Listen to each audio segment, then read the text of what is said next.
Hello friends, what's up. Indian geography के इस series में हम लोग 9th टॉपिक देख रहे थे, प्राकृतिक आपदाएं। इसका फर्स्ट पार्ट हम लोग पिछले वीडियो में कवर कर चुके हैं और बाकी जो शेष बचा हुआ है वो हम इस वीडियो में कवर करेंगे। इसलिए अगर प्राकृतिक आपदाएं आपको पूरी अच्छी तरीके से समझना हो तो आप फर्स्ट पार्ट भी जरूर देख लीजिए, जिसका लिंक मैं नीचे दिए गए डिस्क्रिप्शन में दे दूंगा। तो आइए शुरू करते हैं प्राकृतिक आपदाएं, जिसमें कि हम इसको सुनामी से स्टार्ट करेंगे। सुनामी एक जापानी शब्द है जो कि दो शब्दों से मिलकर बना हुआ है, सु और नामी। सु का अर्थ है हार्बस और नामी का अर्थ है वेव, यानी कि तेज लहरें या तीव्र लहरें। ये दोनों शब्द मिलकर के सुनामी का निर्माण करते हैं।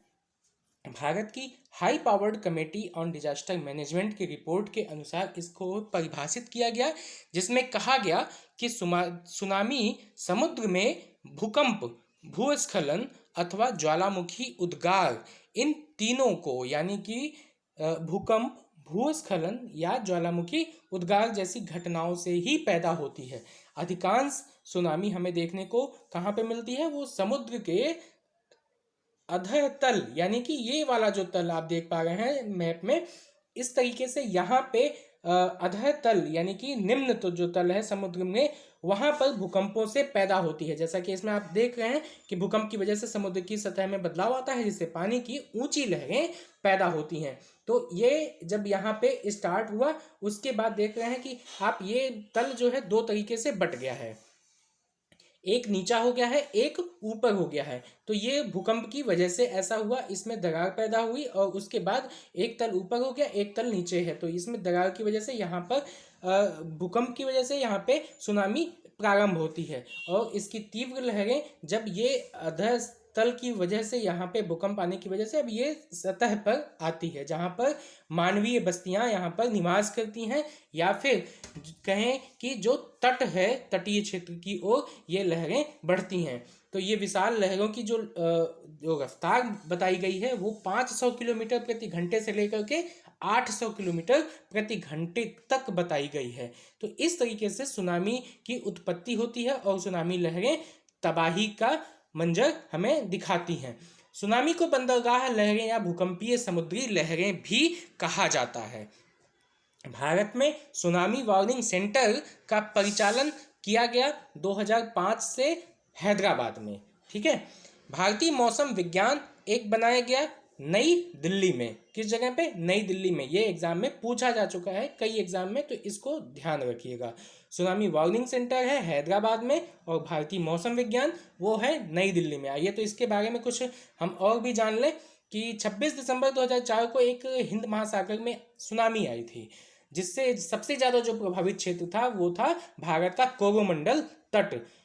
कोरोमंडल तट वैसे हम यहाँ पे बता दे रहे हैं, लेकिन इससे पहले भी हम लोग चर्चा कर चुके हैं कोरोमंडल तट के विस्तार के बारे में। ये प्रायद्वीपीय भारत के पूर्वी तट पर उत्तर में फाल्स डीवी पॉइंट से लेकर के दक्षिण में कन्याकुमारी तक है।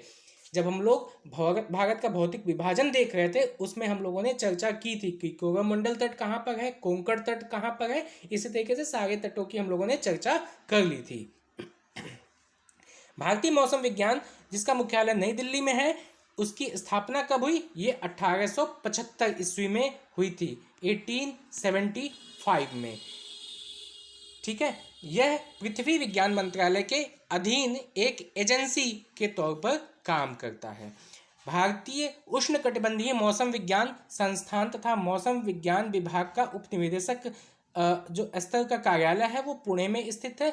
और इसी तरीके से अगर मौसम विज्ञान विभाग की जब से शुरुआत हुई तब से लेकर के अभी तक हम बात करें तो 1905 में शिमला में सबसे पहले स्टार्ट हुआ, पुणे में, फिर 1905 में शिमला में, 1928 में फिर पुणे में और अंत में 1944 में दिल्ली स्थानांतरित कर दिया गया। कौन सा? भारतीय उष्णकटिबंधीय मौसम विज्ञान संस्थान को। अब हम देखते हैं बाढ़ के बारे में। बाढ़ के बारे में देखें, किसी नदी या तटीय भाग में उच्च जल स्तर की उस स्थिति को बाढ़ कहते हैं जिससे भूमि का कुछ भाग जलमग्न हो जाता है। बाढ़ के बारे में आप सभी लोग अच्छी तरीके से जानते ही होंगे। बाढ़ का आप यहाँ पे मैप में भी देख सकते हैं, बाढ़ का जो दृश्य दिया गया है। इसके बाद हम इसी में कुछ चीज़ें और भी देख लें, जैसे कि केंद्रीय जल आयोग ने बाढ़ों की गणना करने के लिए बाढ़ पूर्वानुमान संगठन यानी कि फ्लड फॉर कास्टिंग ऑर्गेनाइजेशन की स्थापना की है। वर्तमान में इस संगठन ने देश के लगभग 14 बाढ़ प्रभावित राज्यों एवं एक केंद्र शासित प्रदेश में 166 स्टेशनों को चिन्हित किया है। तो टोटल मिलाकर के हो गए 15 बाढ़ प्रभावित राज्य, जिसमें से 14 राज्य हैं और एक केंद्र शासित प्रदेश है। उसमें से कितने 166 स्टेशन, तो इस तरीके से 15 हो गए, 15 हो गए आपके टोटल, जिसमें से आपने देखा कि 14 स्टेट और प्लस एक केंद्र शासित प्रदेश और 166 स्टेशन बनाए गए, जिसमें सर्वाधिक जो स्टेशन हमें देखने को मिलता है वो 35 वो है यूपी में, और उसके बाद दूसरे नंबर पर है 32 जो कि बिहार में है। दूसरे नंबर पर बिहार आता है बाढ़ के क्षेत्रों के हिसाब से। तो इस तरीके से हमने इसको भी देख लिया। अब हम बात करें कि उन जो 35 स्टेशन जो उत्तर प्रदेश में हैं सबसे ज़्यादा, उसमें से सबसे प्रभावित जो क्षेत्र है वो है उत्तर प्रदेश का पूर्वी क्षेत्र। ये बाढ़ प्रवण क्षेत्र में सबसे ज़्यादा प्रभावित क्षेत्र माना जाता है। अब इसके बाद बाढ़ के बाद हम देखें चक्रवात के बारे में।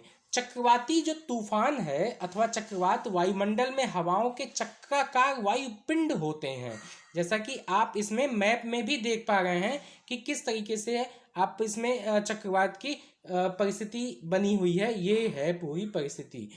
तो इस तरीके से चक्रवात की निर्मित होता है। चक्रवाती तूफान अथवा चक्रवात वायुमंडल में हवाओं के चक्राकार वायुपिंड होते हैं। उत्तरी गोलार्ध में इनकी जो दिशा होती है वो घड़ी के सुइयों के विपरीत होती है, एंटी क्लॉकवाइज होती है नॉर्थ पोल साइड में, उत्तरी गोलार्ध में, और साउथ पोल में क्लॉकवाइज होती है, वो दक्षिणी गोलार्ध दक्षिणावर्ती होती है वहां पर। ठीक है, तो इस तरीके से दक्षिणी गोलार्ध में क्लॉकवाइज और नॉर्थ पोल की तरफ यानी कि उत्तरी गोलार्ध में वो एंटी क्लॉकवाइज होती है। भारत में चक्रवात बंगाल की खाड़ी एवं अरब सागर दोनों को ही प्रभावित करती है। बंगाल की खाड़ी में अधिक ताप के कारण बने निम्न दाब से अधिक चक्रवात उत्पन्न होते हैं। यहाँ से उठने वाले चक्रवात घड़ी की सुइयों की दिशा के विपरीत घूमते हुए चलते हैं। अतः बंगाल की खाड़ी के दक्षिण में उत्पन्न होने वाले जो चक्रवात हैं वो तमिलनाडु और श्रीलंका को जनवरी मार्च में, तथा मध्य बंगाल की खाड़ी में उठने वाले चक्रवात आंध्र प्रदेश एवं उड़ीसा को प्रभावित करते हैं।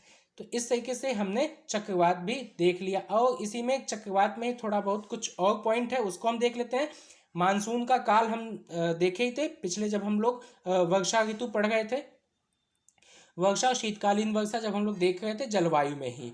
तो मानसून काल जून से सितंबर के मध्य में इन चक्रवातों की उत्पत्ति मध्य और उत्तरी बंगाल की खाड़ी में होती है, जिससे जो है उड़ीसा और पश्चिम बंगाल सर्वाधिक प्रभावित होते हैं। मानसून पश्चात यानी कि अक्टूबर नवंबर दिसंबर के महीने में, मानसून के बाद में दक्षिण एवं मध्य बंगाल की खाड़ी में उठने वाले जो चक्रवात हैं वो तमिलनाडु, आंध्र प्रदेश, उड़ीसा और बंगाल तट को सबसे ज़्यादा प्रभावित करते हैं। उड़ीसा चक्रवात, बाढ़ एवं सूखा तीनों से प्राकृतिक आपदाओं से प्रभावित राज्य है। किससे उड़ीसा जो राज्य है वो चक्रवात, बाढ़ और सूखा तीनों से प्राकृतिक आपदाओं से प्रभावित होता है वो, जिसके कारण यह अन्य राज्यों की अपेक्षा अधिक आपदाएं झेलता है। तो सबसे ज़्यादा प्रभावित राज्य कौन सा हो गया? उड़ीसा हो गया, जिसमें प्राकृतिक आपदाएं सबसे ज़्यादा आती हैं। गुरुत्वाकर्षण के प्रभावाधीन चट्टान तथा मिट्टी के अचानक ढलान से नीचे की ओर खिसकने की प्रक्रिया को भूस्खलन कहते हैं, जैसा कि आप मैप में भी देख पा रहे हैं। तो इस तरीके से भूस्खलन गुरुत्वाकर्षण के प्रभावाधीन चट्टान तथा मिट्टी के अचानक ढलान से नीचे की ओर खिसकने की प्रक्रिया होती है।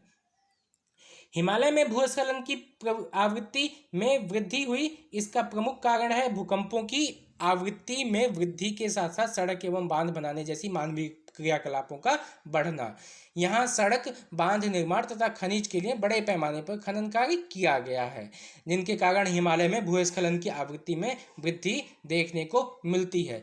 भारत में आपदा प्रबंधन के लिए एक निवारक और संरक्षी उपाय किया गया। तैयारी तथा मानवों पर आपदा के प्रभाव को कम करने देश के पहले आपदा प्रशिक्षण संस्थान की स्थापना की गई। वो कहाँ पे? लातूर महाराष्ट्र में अवस्थित की गई। ठीक है, तो इस तरीके से हमने प्राकृतिक आपदाएं कंप्लीट कर ली। इसको पूरा देखने के लिए फर्स्ट वीडियो भी जरूर देख लीजिएगा, उसके बाद इसको भी आप देख लीजिएगा। और वीडियो पसंद आए तो आप इसको कमेंट सब्सक्राइब भी कर लीजिए, जिससे जो है आपको डेली अपडेट मिलता रहे। Thank you.